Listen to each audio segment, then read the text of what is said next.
देख रहे हैं SPN9 न्यूज और आपके साथ मैं हूं क्रांति सिंह। एक बार फिर हमारे खास प्रोग्राम में आपका स्वागत है। आज के इस खास प्रोग्राम में हम बात करेंगे सचिन पायलट, गहलोत और सोनिया गांधी की। क्या आपको पता है कि इन दिनों राजस्थान की जो पॉलिटिक्स है वो बेहद ही भयावह जो है वो लगातार होती जा रही है। वहां पर अपनी ही पार्टी के अंदर जो है लोग एक दूसरे पर आरोप प्रत्यारोप कर रहे हैं और ये कोई और पार्टी के नेता नहीं है, ये सभी के सभी कांग्रेस पार्टी के नेता है। और इनमें तमाम नेताओं की अगर हम बात करें तो वो गहलोत सरकार पर निशाना साधते हुए नजर आ रहे हैं, जिससे कि ये कयास और भी तेजी के साथ बढ़ता हुआ नजर आ रहा है कि अगर यहाँ पर गहलोत सरकार के ऊपर इसी तरीके से सवाल उठ रहे हैं वो भी अपनी ही पार्टी के अंदर, तो क्या यहाँ पर गहलोत जो है वो सीएम पद जो है वो छोड़ देंगे। क्योंकि देखा जा रहा था कि सोनिया गांधी के पास उनके जो है इस्तीफे की कॉपी पहले से ही पड़ी हुई है। यहाँ पर साफ कहते हुए गहलोत भी नजर आते हैं कि उनके सीएम पद को लेकर के जो भी कभी भी अपडेट अगर आना होगा तो सोनिया गांधी की तरफ से आ जाएगा, क्योंकि उनके पास उनका इस्तीफा मौजूद है। तो क्या यहाँ पर मान लिया जाए कि अगर आने वाले समय में सीएम गहलोत जो है अगर वो इसी तरीके से आरोप प्रत्यारोप के बीच में घिरते नजर आए तो क्या सोनिया गांधी उनसे इस्तीफा ले सकती है, क्या उनका इस्तीफा मंजूर कर सकती है? और इस दौरान इस खास प्रोग्राम के अंदर हम इस पूरे मुद्दे पर ये भी बात करेंगे कि क्या सचिन पायलट को लेकर के कांग्रेस पार्टी आगे का सोच सकती है। क्या सचिन पायलट जो है तमाम मुद्दों पर अपनी चहलकदमी जिस तरीके से दिखाते हुए नजर आ रही है, तो क्या कांग्रेस की अगली पसंद राजस्थान के लिए यहाँ पर सचिन पायलट होंगे? इन तमाम मुद्दों पर हम बात करेंगे और जानेंगे कि आखिरकार सोनिया गांधी सहित अशोक गहलोत इनके रिश्ते इस वक्त किस कगार पर मौजूद है और राजस्थान में अपनी सत्ता बचाने के लिए कांग्रेस अगला कौन सा कदम उठाएगी।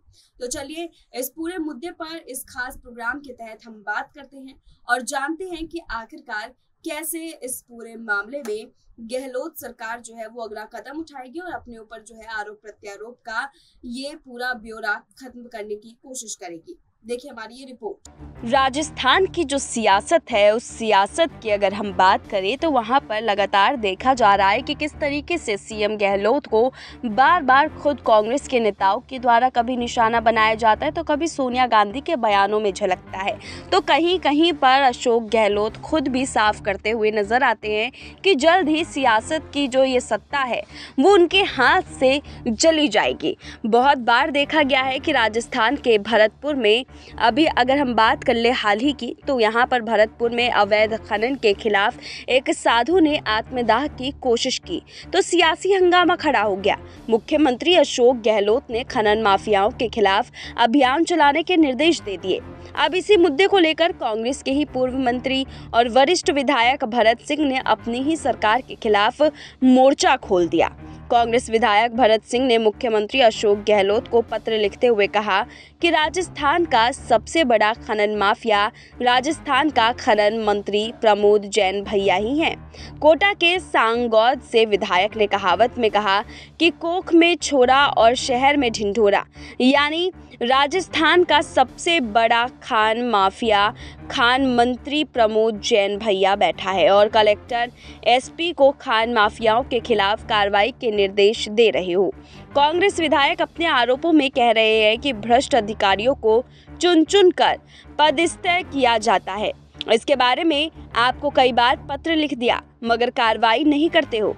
भरत सिंह ने कहा कि 501 दिन से साधु धरने पर बैठे और सरकार में कोई सुनने वाला नहीं था, जिसकी वजह से उन्हें खुद को आग लगाना पड़ गए। गौरतलब है कि पहले भी कई बार विधायक भरत सिंह खनन मंत्री प्रमोद जैन भैया के भ्रष्टाचार के खिलाफ मुख्यमंत्री अशोक गहलोत को कई पत्र लिख चुके हैं।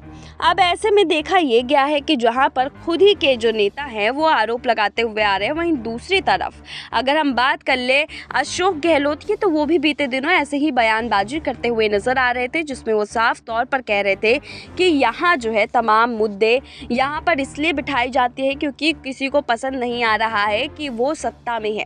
दूसरी तरफ वो ये भी कहते हुए नजर आते हैं कि मेरी सत्ता अगर मेरे हाथ से जाने वाली होगी तो वो आप लोगों को पहले पता चल जाएगा, क्योंकि मेरा जो इस्तीफा है वो सोनिया गांधी के पास पहले से ही मौजूद है। तो यहाँ पर ये दोनों ही बात जो है अशोक गहलोत खुद ही कहते हुए नजर आते हैं। वहीं दूसरी तरफ अपनी पैठ पार्टी में कम ना हो उसके लिए भी वो अलग अलग हथकंडे अपना रही हैं। आपको बता दें कि यहाँ पर जो है राजस्थान में अब वो ऐसे कई कार्यक्रम की शुरुआत कर रहे हैं जिससे कि जनता के दिलों में भी अपना राज बचा सके। वहीं दूसरी तरफ जो है यहाँ पर पार्टी के अंदर नेताओं को भी जोड़ करके रख सके ताकि कोई भी उन्हें सत्ता से बाहर नहीं निकाले। आपको बता दें कि 2020 में कोरोना की वजह से स्टूडेंट्स यूनियन के चुनाव पर सरकार ने रोक लगा दी थी राजस्थान में। उसके बाद राज्यपाल के द्वारा गठित टास्क फोर्स ने चुनाव नहीं कराने के सुझाव दिए थे। चुनाव कराने को लेकर NSUI और ABP के छात्र आंदोलन कर रहे थे।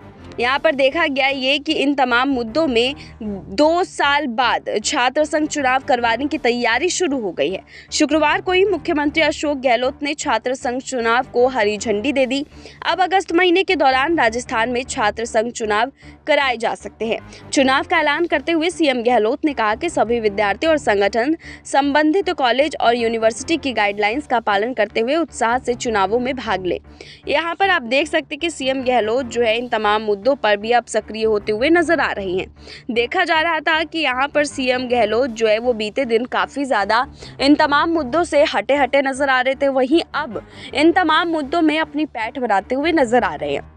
अब इन मुद्दों के अलावा अगर हम दूसरी तरफ नज़र डालें तो यहाँ पर सोनिया गांधी सहित प्रियंका गांधी का जो नज़रिया है वो यहाँ पर सचिन पायलट के लिए बेहद ही ज़्यादा प्यारा सा नज़र लग रहा है, क्योंकि यहाँ पर देखिए आप इस समय के बीच में यहाँ पर बार बार सचिन पायलट की तारीफ़ करना, उनके लिए एक खुशखबरी का ऐलान करना, यहाँ पर सचिन पायलट को बार बार जो है बड़ी जिम्मेदारी देने के कवायद शुरू करना, तो यहाँ पर साफ यही देखा जा रहा है कि अगर राजस्थान में कांग्रेस जो है अपनी सत्ता पटल को बचाने के लिए यहाँ पर साफ तौर पर कहीं ना कहीं विपक्ष का साथ देते हुए यहाँ पर देखा जा सकता है कि विपक्ष को और मजबूत करने के लिए वहाँ सचिन पायलट का अपना एक बड़ा जिम्मेदार के रूप में खड़ा कर सकते हैं। क्योंकि यहाँ पर देखा ये भी गया था कि बीजेपी जो है वो लगातार सचिन पायलट के ऊपर सेंधमारी करने की कोशिश कर रही थी और जिससे कि विपक्ष में और भी ज़्यादा टूट आ जाए।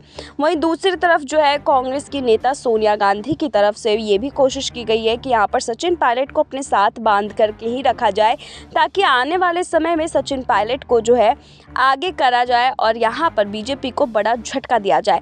फिलहाल देखना यही है कि क्या सचिन पायलट जो है वो अपनी इस व्यवस्था को पूरी तरीके से निभा पाएंगे। क्या यहाँ पर सोनिया गांधी सच में सचिन पायलट को जो है ये कमान सौंपेगी और अशोक गहलोत से ये कमान छीन लेगी, या फिर राजस्थान की सत्ता जिसके हाथ में उसी के हाथ में बरकरार रहेगा। देखने वाली बात है। तमाम मुद्दे हमारे सामने हैं, इन तमाम मुद्दों पर हमारी भी नज़र बरकरार है और हम चाहेंगे कि इन गहलोत सरकार को लेकर के और सचिन पायलट को लेकर के आप भी ज़रूर अपने तर्क दें। तो देखा आपने हमारे इस खास रिपोर्ट के तहत कि आखिरकार कैसे यहाँ पर राजस्थान की जो सियासत है वो लगातार गरमाई हुई है और इस गरमाहट का जो मंजर है वो कहीं ना कहीं राजस्थान में सीएम गहलोत के ऊपर काफी ज्यादा चढ़ करके बोल रहा है। दूसरी तरफ सचिन पायलट को लेकर के चारों तरफ बातचीत हो रही है। वहीं सोनिया गांधी की अगर हम बात कर ले तो सोनिया गांधी लगातार इन तमाम मुद्दों पर एक अलग पेशकश रखती हुई नजर आ रही है। एक तरफ वो ईडी के घेरे में है, दूसरी तरफ राजस्थान की सियासत को संभालना उनके लिए दिन पर दिन मुश्किल होता जा रहा है। तो क्या अब आने वाले समय में सीएम अशोक गहलोत जो है वो अपने पद से खुद इस्तीफा देंगे या सोनिया गांधी उनसे इस्तीफा लेगी या फिर सचिन पायलट जो है वो वहां की कमान संभालेंगे? ये तमाम मुद्दे हैं जिस पर हमारी नजर बरकरार है और हम देखते भी रहेंगे कि इन तमाम मुद्दों पर आगे की जो चहलकदमी है वो क्या रहेगी राजस्थान में और राजस्थान की सियासत किस करवट की ओर बदलेगी। तो इन तमाम मुद्दों पर हमारी भी नजर बरकरार है। हम चाहेंगे कि आप भी इन तमाम मुद्दों पर अपने तर्क देना बिल्कुल भी ना भूले और ऐसे ही तमाम एपिसोड्स के लिए देखते रहिए SPN9 न्यूज।